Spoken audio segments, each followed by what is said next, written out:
Like the people that I lived with in West Africa were deeply rooted in faith and reason. This was one of the rare examples in human history of an Aboriginal nomadic people that had a scholastic tradition. So I actually studied inside a tent Aristotelian logic with a Bedouin teacher, which is really amazing.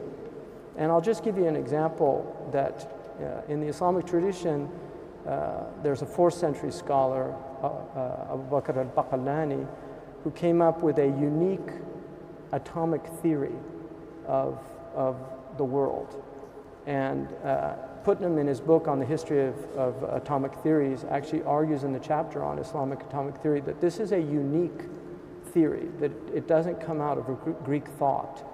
And a lot of it's based on Euclidean geometry and the concept of a point, but I remember once this student was trying to understand what he meant that the world was made up of atoms.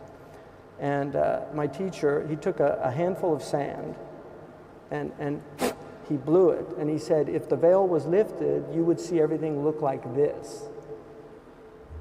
And so here's a very primitive people, on the one hand, a very primitive society, but on the other hand, they were grappling with some really, really sophisticated ideas, and it made me wonder, what was it like in the great centers of civilization, like Baghdad and Fez and Tunis and Damascus, if this is the Bedouin remnant of that tradition, because Mauritania is one of the last places that really has this scholastic tradition, that they're holding on to it.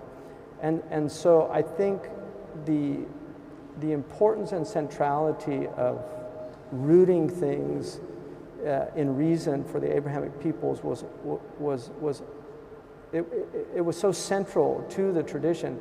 What's happened now is because of a loss of real metaphysics, and as you know, the most fundamental metaphysical question is, why is there something as opposed to nothing? And this, most people don't really, that idea does not occupy their thoughts, but if they would allow it to occupy their thoughts will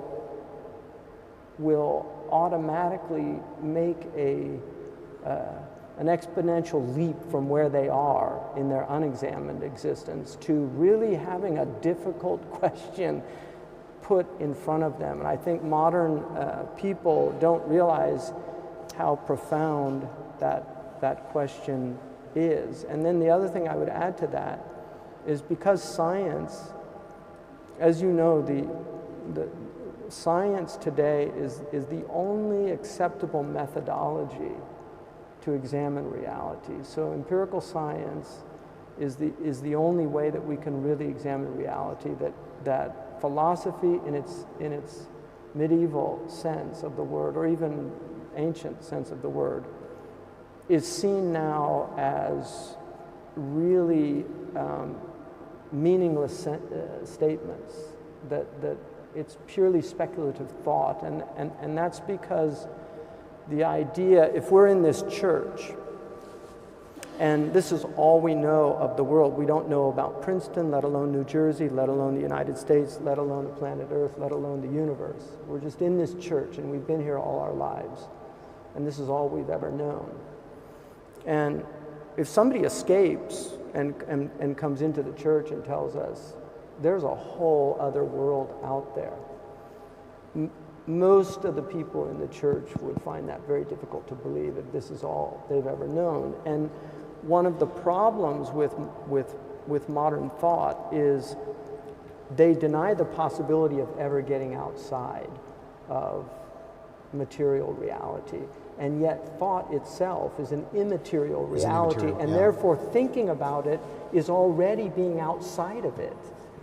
Because consciousness, no matter how hard they try, they have never proven that consciousness has a material basis. This is, I think, the important aspect of the philosopher Thomas Nagel, the contemporary atheist philosopher Thomas Nagel's critique of contemporary scientism.